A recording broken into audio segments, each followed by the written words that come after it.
আলু ভাজি করলাম আজকে। আলু ভাজিটা কেমন করে করলে খুব টেস্ট হয় খেতে, সেটাই আপনাদের সাথে আজকে শেয়ার করব। আলু ভাজি করার জন্য প্রথমে আমি আলু নিয়ে নিলাম। দেখতে পাচ্ছেন আলুগুলো খুব ময়লা, তাই আমি ধুয়ে নিব। ধুয়ে তারপর আমি ঝুড়ি ঝুড়ি করে কেটে নিব।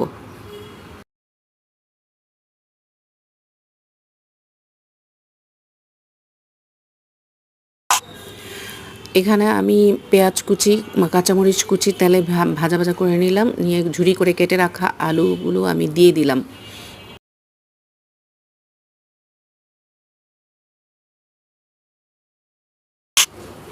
মশলাটা দিয়ে নিব একদম, নুন হলুদ সব কিছু দিয়ে নেড়ে চেড়ে আমি একটু কয়েক মিনিটের জন্য ঢাকা দিয়ে দিব।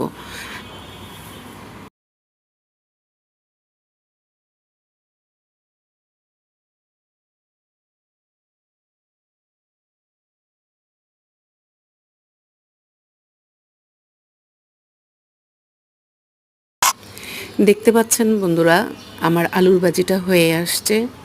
কেমন হলো দেখতে এবং খেতে কেমন হবে অবশ্যই আপনারা কমেন্ট করে জানিয়ে যাবেন।